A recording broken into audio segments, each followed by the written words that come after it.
Saya punya dua pertanyaan. Yang pertama, bagaimana pandangan Islam atau perspektif Islam terhadap politik, di mana sebentar lagi kita akan memasuki tahapan pilkada serentak se-Indonesia, khususnya di Provinsi Nusa Tenggara Barat dan Kabupaten Lombok Timur. Seperti yang kita ketahui, ketika terjadinya pemilu kada, pasti ada gesekan-gesekan yang ditimbulkan dari tensi politik yang semakin tinggi. Bagaimana menyikapi hal tersebut? Karena semua pendukung pasti merasa pilihannya lah yang terbaik. Itu yang pertama. Kemudian pertanyaan kedua, terkait tentang para calon pemimpin kita yang maju dalam kontestasi pilkada, tentunya punya visi misi atau janji-janji yang tertuang di dalam visi misi. Ketika mereka sudah menjabat, kita dari masyarakat merasa bahwa janjinya tersebut belum sepenuhnya terpenuhi. Bagaimana cara merespon dan menyikapi janji-janji politik yang sudah mereka tuangkan di dalam visi misi tersebut? Mengenai perspektif agama, tentu politik secara umum adalah ruang di mana para ulama menyebutnya sebagai ruang muamalah, di mana melalui ruang tersebut seorang politisi melakukan hal-hal yang sederhananya adalah untuk kemaslahatan bersama,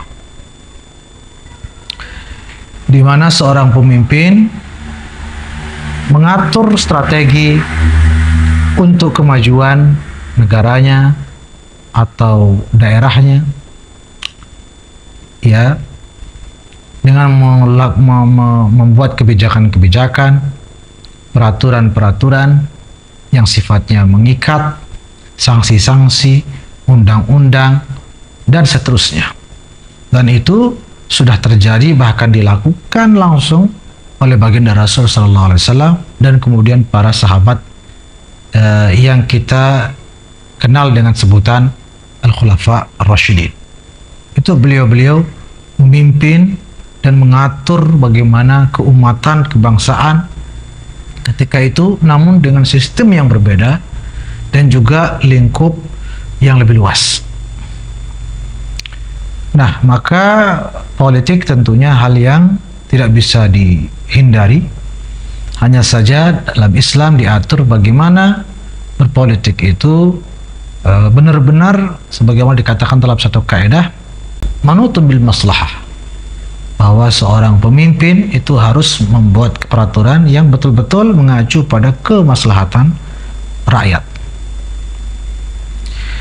Itu sebabnya ada pelajaran disebut dengan as-siyasah asy-syar'iyyah, politik yang sesuai dengan tuntunan syariat.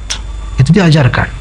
Prinsip-prinsip keadilan, musyawarah, semua itu murni merupakan prinsip-prinsip pokok dalam ajaran Islam. Namun tentunya tidak boleh disalahgunakan.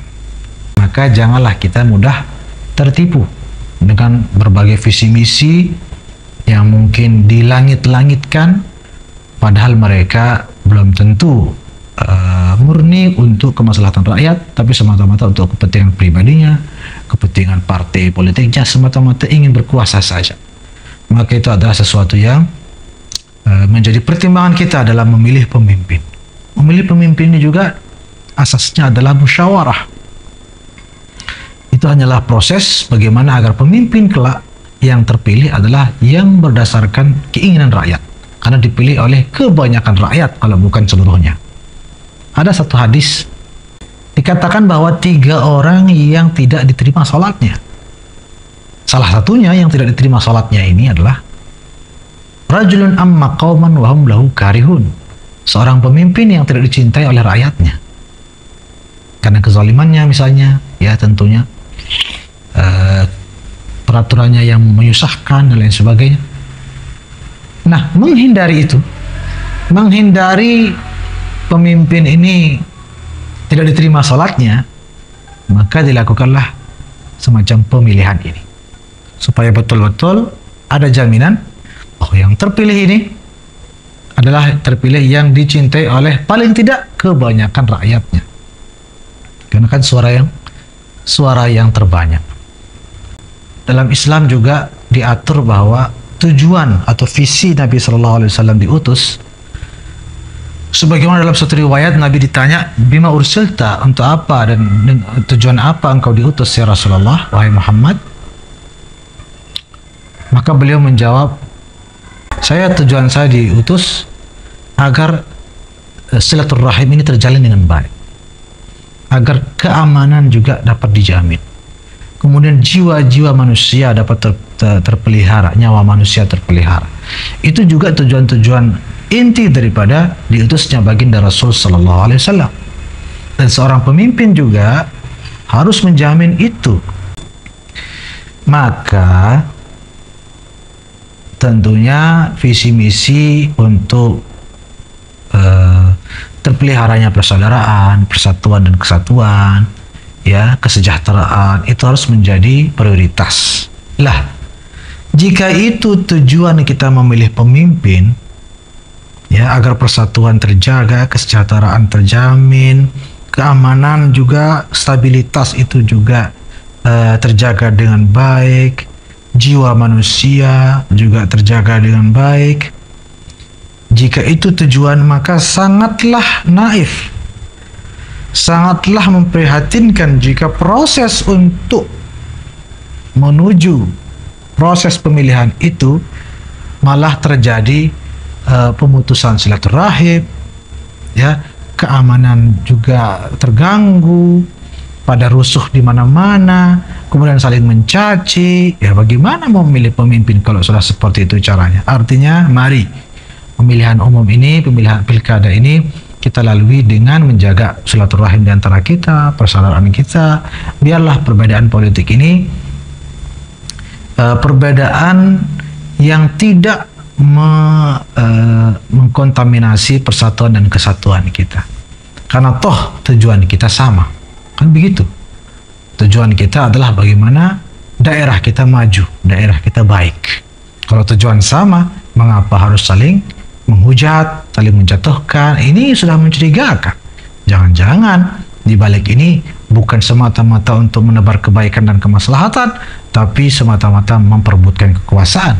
Na'udzubillah, thumma na'udzubillah. Karena itu pandai-pandailah memilih pemimpin. Bagaimana jika sudah terpilih lalu ternyata visi misinya itu tidak dilaksanakan? Bagaimana sikap kita? Kan begitu pertanyaan keduanya. Maka tentu dalam Islam dipersilahkan warga yang muslim itu memberikan teguran, memberikan masukan kepada pemimpinnya.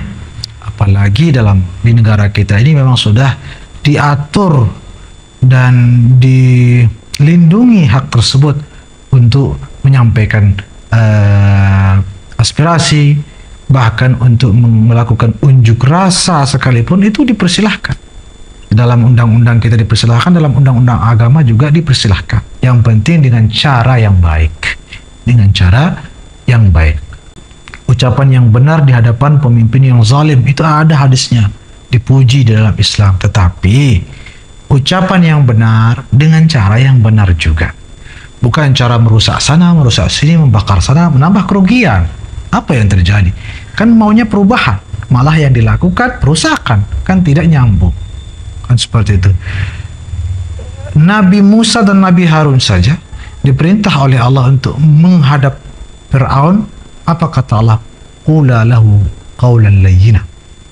Ucapkanlah kepada Fir'aun dengan ucapan yang lemah lembut. Lah,